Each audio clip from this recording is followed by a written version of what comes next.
Elle a joué aux côtés de Bogart, défié Howard Hughes et éclipsé Monroe à l'apogée de sa carrière. Gina Lollobrigida était bien plus qu'une icône de l'écran. Elle incarnait un symbole mondial de beauté et de pouvoir. Mais derrière le glamour, ces dernières années racontent une toute autre histoire. Presque aveugle, isolée dans une villa délabrée et prétendument manipulée par un homme de 40 ans, son cadet qui contrôlait sa fortune et sa vie. Son fils unique était tenu à l'écart. Des millions ont disparu. Et ces derniers mots, « j'ai tout fait de travers », ont laissé derrière eux plus de questions que de réponses. Comment l'une des femmes les plus adulées au monde a-t-elle pu finir trahie, seule et ruinée? La vérité est plus tragique que quiconque ne l'avait imaginé. L'ascension de la Lollo. Gina Lollobrigida est née en 1927 à Subiaco, en Italie, deuxième de 4 filles dans une famille modeste. Après les ravages de la Seconde Guerre mondiale, elle s'installe avec sa famille à Rome, où elle étudie la sculpture et le chant, rêvant d'une vie dans l'opéra ou les arts, pas devant une caméra. Mais le destin en a décidé autrement. Après avoir terminé 3e au concours Miss Italie de 1947, Gina est entraînée dans le monde du mannequinat, puis rapidement dans celui du cinéma. « Je suis devenue actrice par erreur », confia-t-elle un jour à Parade. « Je voulais sculpter et chanter de l'opéra, mais ce sont les films qui ont fait vivre la famille. » Ses premiers rôles se situent dans le cinéma italien et français. Fan Fan la Tulipe, Pain, Amour et Fantaisie, La femme de Rome.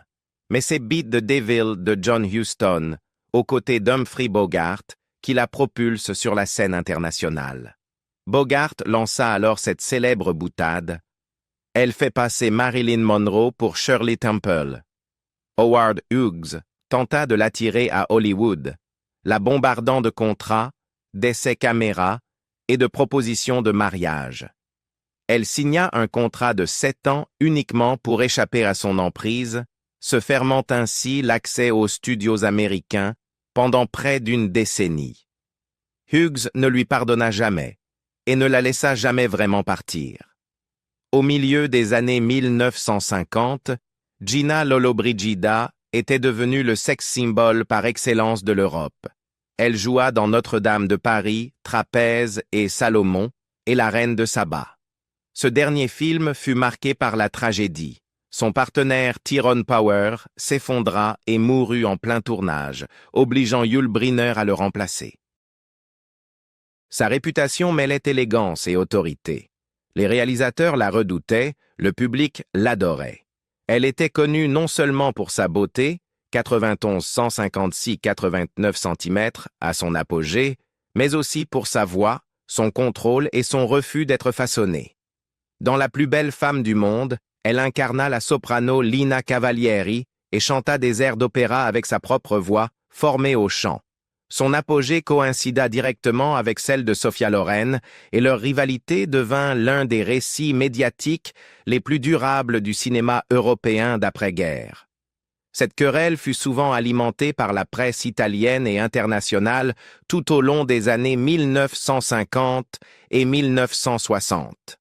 Les deux actrices étaient brunes, voluptueuses et profondément associées à l'idée de la féminité italienne. Mais leurs images étaient soigneusement construites de manière opposée. Loren était souvent choisie pour des rôles terriens, sensuels et maternels. La présence à l'écran de Lollobrigida penchait vers l'élégance, le raffinement et un glamour aristocratique. Leur rivalité s'intensifia par des pics personnels et des déclarations publiques indirectes. Dans plusieurs interviews, Loren aurait raillé la silhouette et l'âge de Lollobrigida. Une remarque largement citée lui attribue l'idée qu'elle avait plus à montrer que Gina, une allusion à peine voilée à la poitrine. En retour, Lollobrigida déclara à Vanity Fair en 2015 « Sophia Loren a commencé cette querelle, pas moi. Je n'ai jamais vu cela comme une rivalité. Je trouvais ça vraiment ennuyeux. » La querelle ne se limita pas aux mots. Les choix de casting se résumaient souvent à un duel entre les deux femmes. Loren obtint le rôle principal dans Lady L après que Lollobrigida l'aurait refusé en raison de désaccords avec le réalisateur George Cukor. Les producteurs les montaient parfois l'une contre l'autre lors des négociations, utilisant la disponibilité de l'une pour faire pression sur l'autre afin qu'elle signe ou baisse son cachet. Au-delà du cinéma, leur rivalité s'étendit à la diplomatie, aux événements mondains et aux contrats de mode. Lorraine, mariée au producteur Carlo Ponti, apparaissait fréquemment lors de galas internationaux représentant l'Italie. Lollobrigida, célibataire et gérée de manière indépendante, était perçue comme plus avant-gardiste et cosmopolite. Les médias présentèrent leur opposition comme une bataille symbolique pour déterminer qui incarnait le mieux la femme italienne de l'après-guerre. Au début des années 1970, l'industrie cinématographique internationale, qui avait autrefois tourné autour de Gina Lollobrigida, n'avait plus besoin d'elle de la même manière. Le déclin ne fut ni brutal ni spectaculaire, mais structurel. Les studios se tournaient vers des actrices plus jeunes, le réalisme du nouvel Hollywood et de nouveaux archétypes féminins. Les rôles pour les femmes de plus de 40 ans, surtout celles qui refusaient d'incarner des mères ou des caricatures, se faisaient rares. Lollobrigida ne disparut pas dans le silence. Elle fut progressivement écartée. Elle redirigea alors son énergie créative vers la photographie et la sculpture, discipline qu'elle avait étudiée bien avant le cinéma. Entre 1972 et 1994, elle publia 6 livres de photographie, dont Italia Mia, et accéda à des personnalités que peu de journalistes pouvaient approcher. Elle photographia Audrey Hepburn, Paul Newman, Salvador Dali, Henry Kissinger, Ella Fitzgerald et l'équipe nationale allemande de football. En 1974, elle passa près de 2 semaines avec Fidel Castro, réalisant une interview et une série de photos exclusives diffusées dans le monde entier. Salué comme un exploit journalistique, ce projet marqua aussi sa sortie définitive du cinéma grand public, une reconnaissance implicite que sa carrière d'actrice était terminée. Professionnellement, elle est restée active. Institutionnellement, elle demeurait respectée. Mais sur le plan émotionnel, le basculement fut dévastateur. Le métier d'actrice n'avait jamais été son rêve initial, et pourtant, il avait défini son identité pendant près de 3 décennies. La perte de cette tribune laissa un vide. Contrairement à nombre de ses contemporaines, elle ne disposait ni d'un partenariat stable, ni d'un réseau professionnel solidement ancré autour d'un mari producteur ou d'un système de studio. Son indépendance, autrefois sa plus grande force, devint un handicap en vieillissant. Dans les années 1990 et 2000, elle chercha de plus en plus à rester pertinente à travers les institutions publiques, conseils culturels, jurys, mouvements politiques. En 1999, elle se présenta sans succès aux élections du Parlement européen. En 2022, à 95 ans, elle tenta d'entrer au Sénat italien. La campagne se solda par seulement 1% des voix. Dans une interview accordée au Corriere della Sera, elle expliqua s'être inspirée de Mahatma Gandhi. Il n'a pas attendu le changement. Il l'a créé. Mais le résultat mit à nu une vérité douloureuse. L'Italie ne savait plus quoi faire d'elle. En public, elle apparaissait toujours maîtrisée, parée de bijoux, parlant avec assurance. En privé, l'isolement s'accentuait. Les amis s'éloignaient, les liens familiaux se tendaient. Après 2009, elle cessa presque entièrement de recevoir des visiteurs à son domicile. Son univers se réduisit à un cercle restreint d'aides et d'intermédiaires qui contrôlaient l'accès, les agendas et, à terme, les finances. Sa célébrité l'avait autrefois protégée. Désormais, elle se retournait contre elle. On la croyait forte, capable, intouchable. Cette présomption retarda toute intervention lorsque son discernement commença à vaciller. À la fin des années 2010, des experts médicaux confirmeraient plus tard un affaiblissement de sa perception correcte de la réalité. Pourtant, pendant des années, il n'y eut aucun filet de sécurité, seulement l'admiration, la déférence et le silence.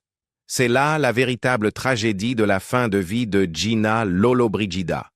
Non pas l'obscurité, mais une vulnérabilité dissimulée derrière la légende. Le monde voyait encore une diva.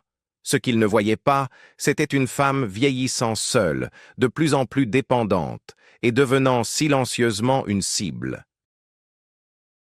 Amour, trahison et le faux mariage. En janvier 1949, Gina Lollobrigida épousa Milko Škofić, un médecin slovène. À cette époque, elle était en pleine ascension dans l'industrie cinématographique italienne et Škofić, issu d'un milieu médical respecté, abandonna finalement sa carrière pour devenir son manager à plein temps. Cette décision marqua un tournant. Tandis que l'image publique de Gina était celle d'une femme indépendante et glamour, sa vie privée était entièrement administrée par son mari. Leur mariage, qui dura 22 ans, donna naissance à un enfant, Andrea Milko Škofić Jr., né le 28 juillet 1957. Si Škofić contribua à développer sa carrière à l'international, notamment durant leur séjour au Canada au début des années 1960, la pression liée à son image publique et à des exigences professionnelles incessantes finit par fissurer le couple. Ils divorcèrent en 1971. Gina ne se remaria jamais, mais rechercha souvent l'attention et la compagnie d'hommes plus jeunes. Ces relations furent régulièrement scrutées par la presse, mais aucune ne suscita autant de controverses que celle avec l'homme d'affaires espagnol Javier Rigo y Rafols. Rigo, de 34 ans son cadet, aurait rencontré Lollobrigida en 1984 lors d'une soirée à Monte-Carlo. Pendant plus de 20 ans, il fut vu à ses côtés lors d'événements publics, décrit tour à tour comme son compagnon, son porte-parole, ou son partenaire sentimental. En octobre 2006, à l'âge de 79 ans, Gina annonça à Hola qu'ils étaient les fiancés. L'annonce déclencha une couverture médiatique internationale immédiate, en grande partie en raison de leurs différences d'âge frappantes. 2 mois plus tard, en décembre, les fiançailles furent rompues. Les communiqués officiels invoquèrent l'intrusion de la presse, mais des doutes sur les intentions de Rigo circulaient déjà dans les chroniques mondaines italiennes et espagnoles. En 2013, un développement stupéfiant émergea. Gina découvrit, semble-t-il, en consultant des documents juridiques en ligne, qu'elle était enregistrée comme ayant épousé Rigo lors d'une cérémonie civile à Barcelone. Selon elle, ce mariage avait eu lieu sans sa présence ni sa connaissance. Rigo aurait utilisé une femme se faisant passer pour elle afin de procéder à la cérémonie en Espagne. Un acte que Gina qualifia de « mascarade destinée à lui donner un droit légal sur mon héritage ». Elle l'accusa de l'avoir auparavant manipulée pour qu'elle signe une procuration, sous prétexte de formalités professionnelles courantes. Ne maîtrisant pas l'espagnol, elle affirma ne pas avoir compris la portée réelle des documents qu'elle signait. Devant les tribunaux, Lollobrigida déposa plainte pour fraude et faux, qualifiant l'épreuve de « trahison la plus sordide de toute ma vie ». Rigo, de son côté, soutint que Gina avait consenti à un mariage par procuration en utilisant précisément la procuration qu'elle lui avait accordée. Il produisit des témoins et des documents à l'appui de sa version, dont le prêtre officiant et le notaire. L'affaire s'éternisa pendant des années et en mars 2017, Gina perdit sa bataille judiciaire devant la justice espagnole. Malgré cette décision, elle jura de faire appel. En 2019, avec le consentement du pape François, la rote romaine, la plus haute instance judiciaire de l'Église catholique, prononça l'annulation formelle du mariage. Si cette décision n'eut aucun effet juridique direct en droit civil espagnol, elle revêtit une importance symbolique majeure pour Gina, qui s'était battue pendant des années pour laver son honneur. Mais le mal était fait.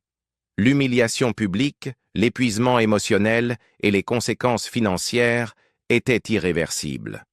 Mais le scandale Rigo n'était qu'un prélude. Au cours de la décennie suivante, Gina allait faire face à une trahison encore plus profonde. Une trahison qui ne se contenterait pas de l'humilier publiquement, mais qui la priverait de sa maison, de sa fortune et finalement de tout contrôle sur sa propre vie, l'assistant qui a tout pris. Dans la phase finale de sa vie, Gina Lollobrigida se retira presque totalement de la sphère publique. Après 2009, elle apparut rarement lors d'événements et cessa de recevoir la plupart des visiteurs dans sa résidence de la Via Appia Antica, un quartier historique de Rome où elle possédait une grande villa rose.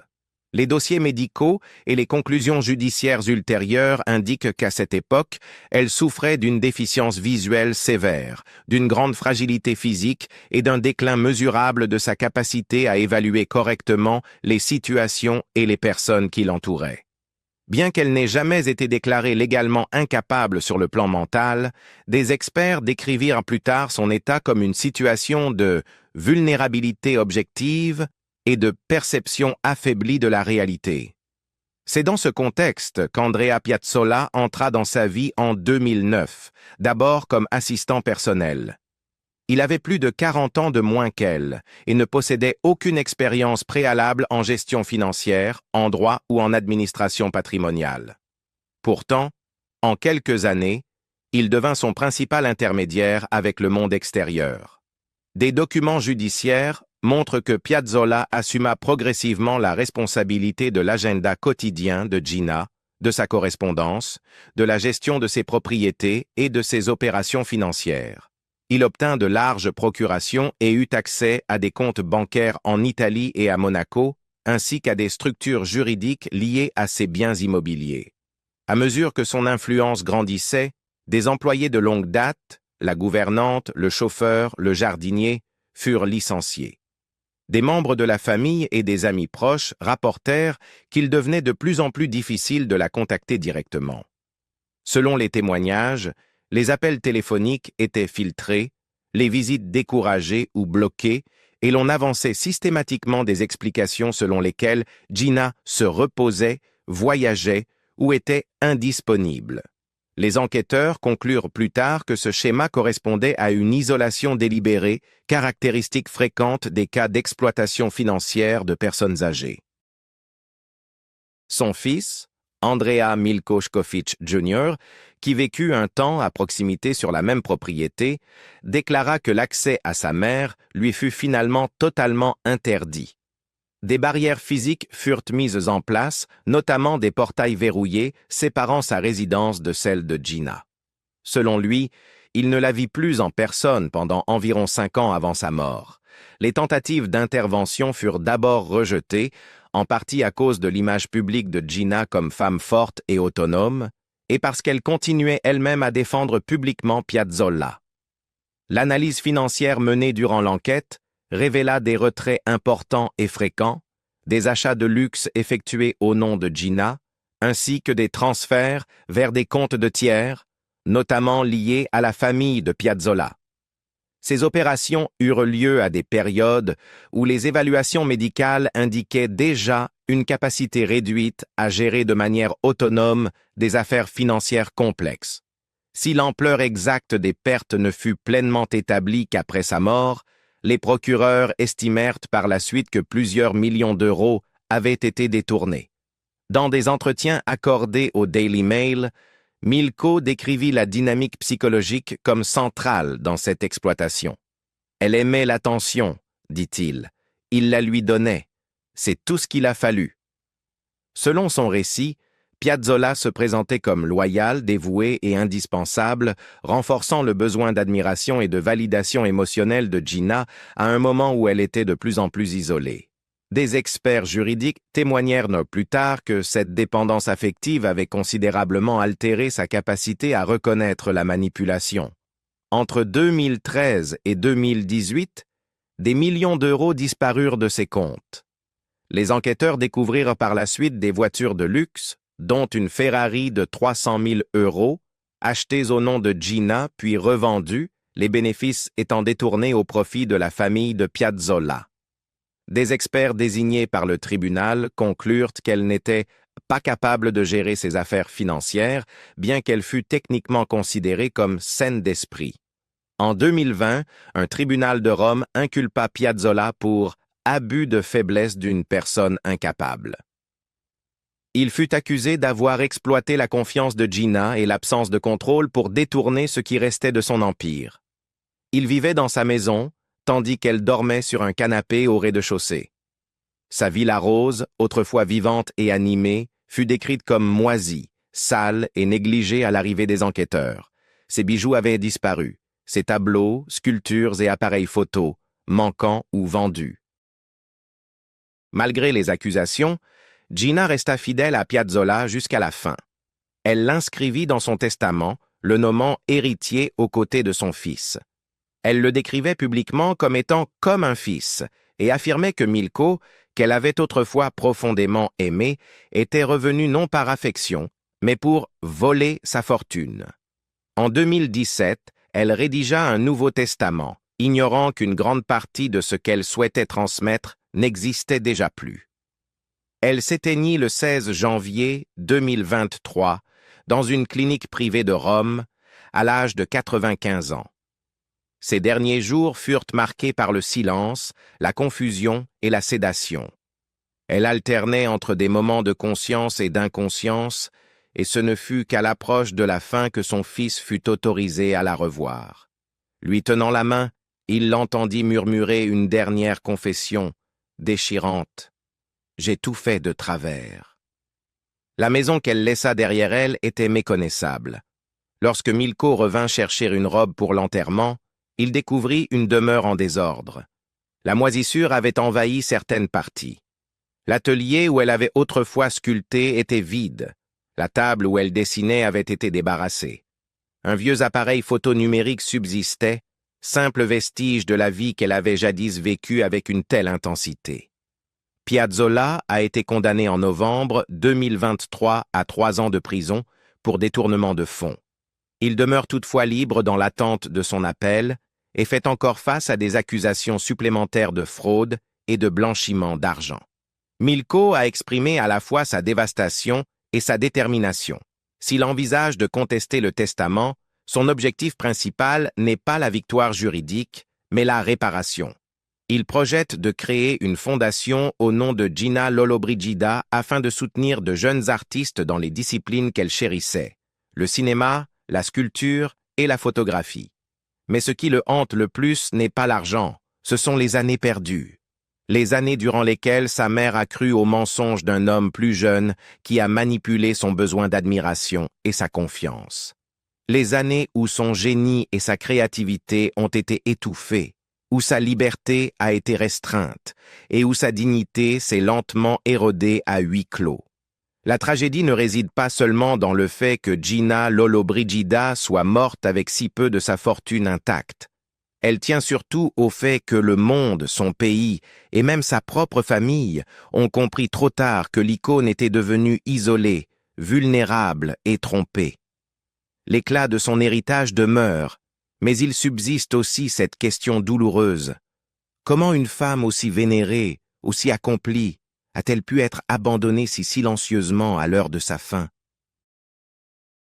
Gina Lollobrigida a vécu comme une légende et est morte comme une mise en garde. Elle était bien plus que la beauté. Elle incarnait l'intellect, l'indépendance et une ambition infatigable. Mais dans les dernières années de sa vie, ces mêmes qualités qui l'avaient distinguée l'ont laissée isolée, incomprise et, finalement, trahie par ceux qui lui étaient les plus proches. Alors, comment devons-nous nous souvenir de Gina?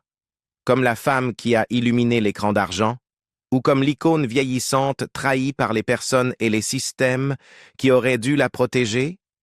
Dites-nous ce que vous en pensez dans les commentaires. Et si son histoire vous a touché, pensez à aimer, partager et vous abonner pour découvrir d'autres récits méconnus des étoiles les plus brillantes et les plus tragiques du cinéma.